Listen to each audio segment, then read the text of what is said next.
Welcome to the Voices for Voices TV show and podcast. I am Justin Allen Hayes, founder and executive director of Voices for Voices. Voices for Voices is the #1 ranked podcast and TV show where people turn to for expert mental health, recovery, and career advancement intelligence. Our Voices for Voices show is all about teaching you insanely actionable techniques to help you prosper, grow your self-worth, and personal brand. So, if you are a high achiever or someone who wants more out of life, whether mentally, physically, or spiritually, make sure to subscribe and follow our podcast and show right now. As you can see, the Voices for Voices show publishes episodes weekly that focuses on case studies, real-life examples, actionable tips, and in-the-trenches reports and interviews from subscribers just like you. If that sounds like something that could help you grow personally or professionally, then make sure to join me by subscribing and following. And tell a friend or two that would be helpful. This episode is exciting for a number of reasons. So we're gonna jump right in. We have an in-studio guest. He is a board member for us at Voices for Voices. We met probably maybe just over a year ago at a mental health function. And from that point, we stayed in contact, we chatted, and thought that his experience and knowledge would be helpful not only to us as an organization to learn, but to you, our valued listeners or viewers. So Jeremiah Tomko is our in-studio guest, and he has a wealth of information, and we're excited to be able to share that with you. We haven't had much content on our shows around the U.S. military, being a veteran, what that means, serving your country, and being a U.S. citizen that has really put their life on the line for our country. So Jeremiah is going to dive into that. He was a member of the U.S. Navy. So Jeremiah, thanks for joining us today. Hi, Justin. Thanks for having me here. It's an honor and a privilege to be here on the Voices for Voices show. Absolutely. So for the viewers and listeners, and even for me, can you give a little background on the U.S. Navy, on what it is? Absolutely. There's different branches in the U.S. military. So way long ago, we're talking the Revolutionary War, they needed different forces, besides on the ground. The Navy was just one of those things that was needed to implement.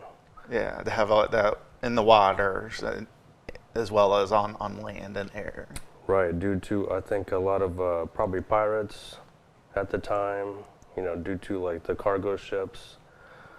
And then also, United States, with Great Britain, there was a lot of issues. And then, coming from Britain to the U.S. to establish, around this time was the 13 colonies. Mm-hmm. So that was a huge part right there, the Navy. Yeah. As far as protecting the land. So how did your interest in the Navy versus the other branches, how did your interest in the Navy come about and enlisting? As a child, I knew on my mom's side, my grandfather was in the World War II Air Force. And he was an officer, commissioned officer, that is, and he ended up being a pilot. Oh, wow. And he flew over the Himalayas in India, which was a great accomplishment back in World War II. Also, my mom's brother happened to be in the Navy. So, you know, when you grow up, you hear about different family members that were in the military. So it's one of those things that, you know, as you grow up and, you know, what do I want to do when I grow up? You know, some people, I want to be a firefighter. Some people say I want to be a police officer or, you know, different things like that. You know, I guess those things just instilled in me personally. And in high school, a recruiter came, a Navy recruiter, that is. And, you know, I was like, well, you know, maybe I should try this to make a career out of it. So I'm just trying to back up and think.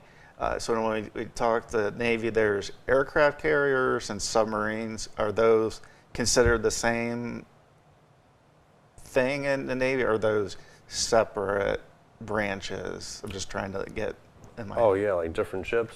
Yeah, like ships versus like the submarines. Like which one were you in, and are both of those classified as Navy, besides obviously the pilots and those? Yeah, yeah, submarines, you know, they went under the water and things like that, and, you know, yeah, I was not in a submarine. Okay. Though in boot camp, I did meet someone who was going to a sub. He was much shorter than me, you know. Yeah. So I don't know if there's any qualifications or criteria for subs, but I think I would have been too tall. Well, now thinking, just as you're enlisting, had you ever been on a ship before enlisting?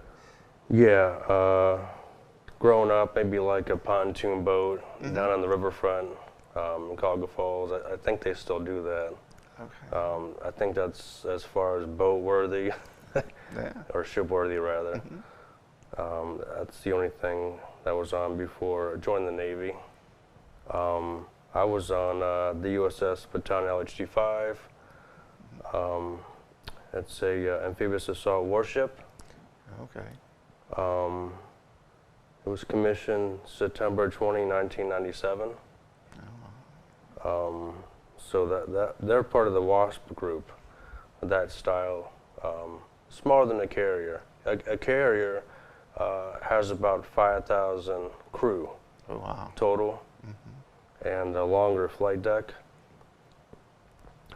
So the amphibious assault warships are a little shorter of a flight deck, and their primary use is supply and to transport, you know, anywhere from Marines, Army even, you know, other equipment, helicopters, Humvees, tanks.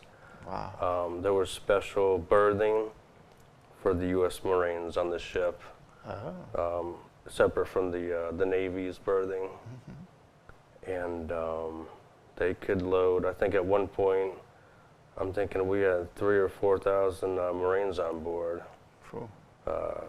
Between, you know, dropping off and picking up on a deployment.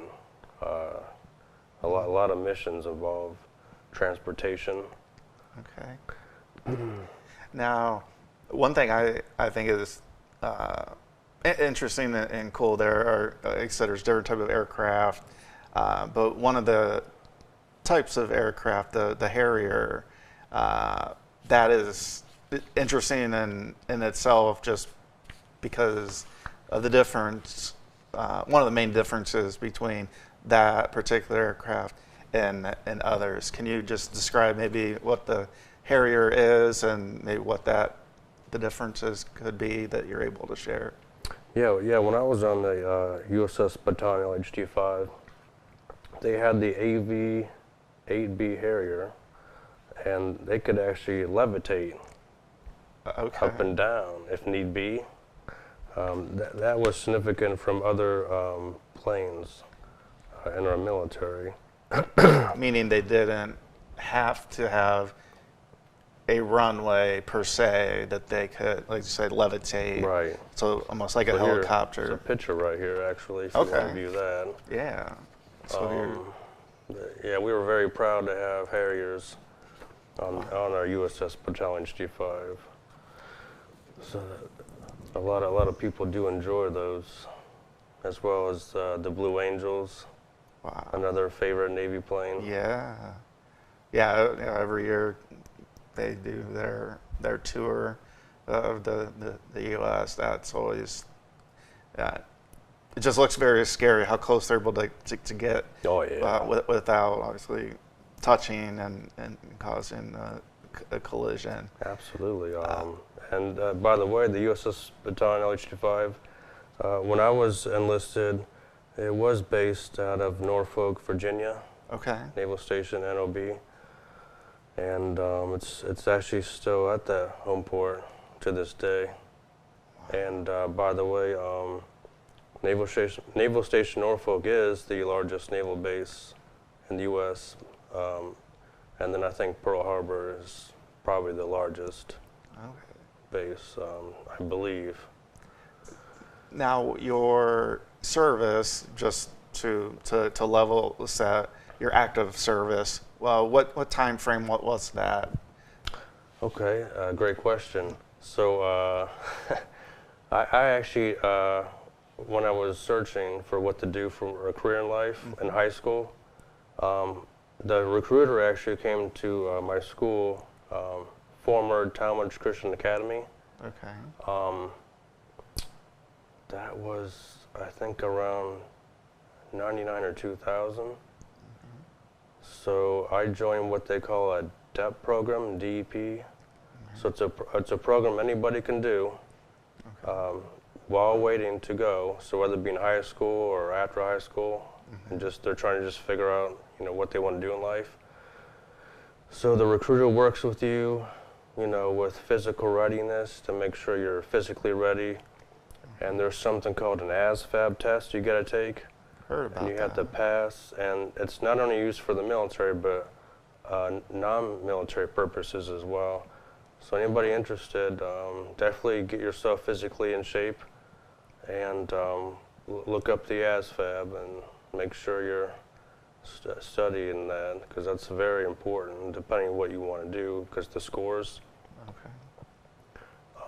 So I did the DEP program for about 2 years prior to join the military, which I think makes a difference. Yeah. But when you talk about getting in shape, can you just mention how? Because there's so many different ways, whether it's yoga, Pilates, bench pressing, running, those types of things. What would be most beneficial for somebody looking for the career aspect of the military? Great question. So anybody, whether it be Navy, Army, Air Force, Marines, Coast Guard, you definitely want to have your push-ups in practice, sit-ups, running, and even pull-ups would be ideal. Okay. Swimming, especially for the Navy and Coast Guard, that is definitely important to know how to swim. I don't think it's imperative. They say they'll teach you, but it is good. Go down to the Y or your local swimming area, and definitely get signed up if you don't know how to swim, if you're going to join the military regarding Navy or Coast Guard. Great. So let's move into some of the accomplishments that you had. You have many certificates, many acknowledgments. You have a medal that you were presented with. Can you talk about that, and then what that means to you? Like when you would get a certificate or you would get a medal, how that would make you feel? Because we all have emotions, and so I'm sure that might make you feel a little bit different than just a regular day. Right. So as much as you're able to share as far as Absolutely. recognition, to show that they're able to be recognized in a individual and potentially group way. Well, we'll start with boot camp. So around August 2002 was the inception when I left. You go up to Cleveland called MEPS to get sworn in. Okay. And then they sent me to Chicago, and you did boot camp. I believe it was about 2 months. Okay. And then I passed. Yeah. Some people, I think, find it more difficult than others, and it's a lot of work. It's a lot of exercise, constantly exercising, push-ups, marching, and they always educate in the military. You're always training, always educating. So they went over, military history amongst other things as well, shooting range. And so that was in August. So I passed boot camp up there in Chicago. And then my rate in the military was culinary specialist. Okay. Formerly it was mess specialist. Any old school Navy there would know.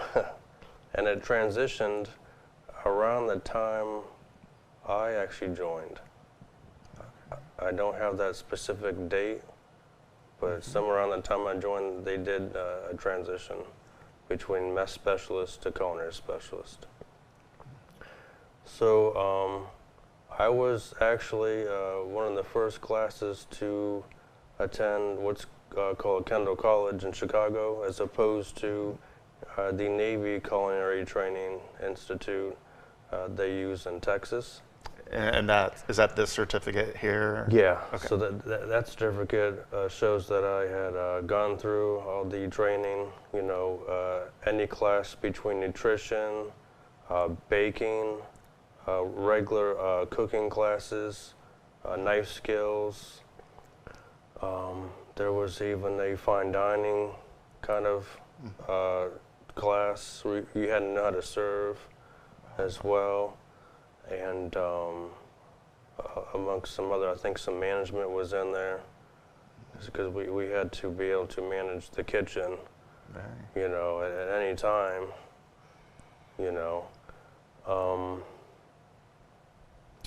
Okay. And then, so actually, while I was waiting to go to Kendall, because there was a waiting period. Okay. They had different classes set. And I forget how many. It was maybe 10 to 20 students per class, because it was new. This was all new, so they were just like treading the waters, trying to figure out how they're going to do this, that they implement.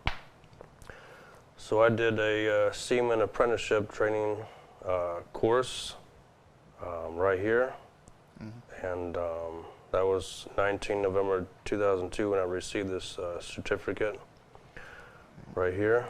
Yeah. Awesome. Then after I did that, I think this one was completed in January 17, 2003. So as you know, it's 2002 ending there. I did that training, then merged to the culinary, and this was all in the vicinity. And we were actually bused, I believe it was approximately an hour between the base at Great Lakes to the actual college. So the college for me was in Evanston. Now it's in another area of Chicago. They had relocated. So those were a couple of accomplishments there. It looks like in March of 2005, we did something called a Supply Management Assessment, SMA, and I was commended for a clean ship, galley area, mess decks. That's all the kitchen and those areas of the wardroom mess, they called it. So where all the commissioned officers spent time. We were faithful in what we did. And I'll tell you this, the Baton, honor, courage, and commitment was very important. That's actually part of their seal. So we were committed to 98.48% SMA score. That's excellent. And that's what that is there. And then in November, I was promoted to E4 rank after passing the test, of course. They just didn't give supervisor roles to anybody. Right. You had to earn that. So that was also commended right there. I think this one is one of the most important, right? Oh yeah, not everybody gets this, and you would know that because when someone's in their dress uniform, after so many years, they either have red or gold stripes. So if they've been in trouble, bad conduct in the military, and they've been in a long time, then you'll see some red stripes instead of gold. Wow. So that's a medal earned for good conduct. Yeah. The medal, are you able to speak about what that is that you received, or? Oh yeah. Okay. I never had any bad conduct while serving in the U.S. Navy. I believe that's every 3 years. Okay. Don't quote me. And for every, I believe, 3 years, a star is added to that medal. Wow. It's incredible. The service plus all the accomplishments within the service. I think that's important. I think I see what the way the world is today, different views. It's important to share the positives that go on a daily basis. Absolutely. Because so many people, whether they're going to school or they're at a job in corporate, they may not get accomplishments or recognized, and that can be a big thing, especially as we talk about mental health and as we'll get in the next episode. Can we just talk? We actually only have a couple minutes. This episode's really gone quick, which tends to happen. Can you talk just a little bit about what being a U.S. military active member and now veteran means to you? Absolutely. I took pride in what I did, join the service. It wasn't an easy task. Working long hours, very hard work. You got to stay focused, and you got to stay positive, because there's times it can get to you, and having support on the ship is important. So anybody out there, if you're interested in joining the military, definitely try to join with a buddy. There's a buddy system that they have. Find a mentor. Just stay positive, stay involved in good things on the ship. Working out, it's a great coping mechanism due to the stress of working long hours, lack of sleep, and high demand. The military is very demanding when it comes to 110%. It's very important. Yeah. So how does that make you feel that as you can kind of step back a little bit from your active duty days?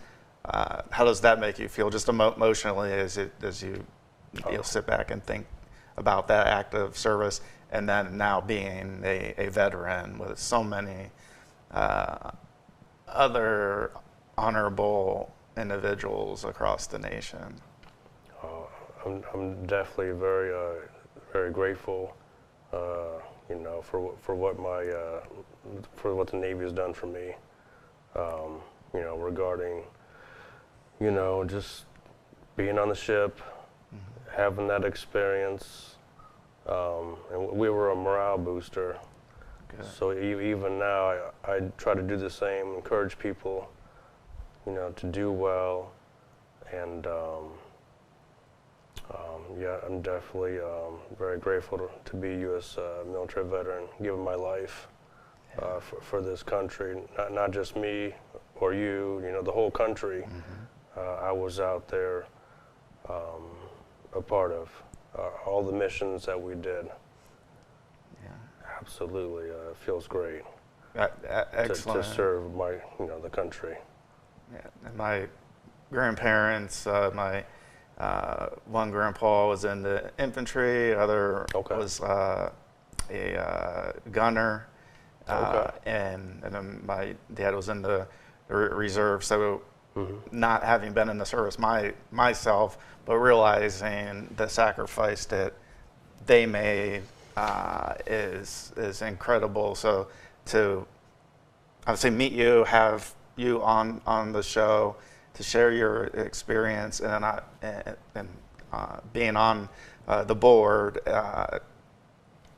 continuing to share your passion, your commitment to helping others. Yes, sir. Just from the rest of the board members and just personally, thank you for all you've done and you continue to do. Thank you for your service. You're welcome. Thank you very much, everyone. Absolutely. And thank you, our listeners, our viewers, for joining us in this episode of the Voices for Voices TV show and podcast. I am your host, founder and executive director of Voices for Voices, Justin Allen Hayes. Thank you for being a part of this episode. And until next time, please be a voice for you or somebody in need.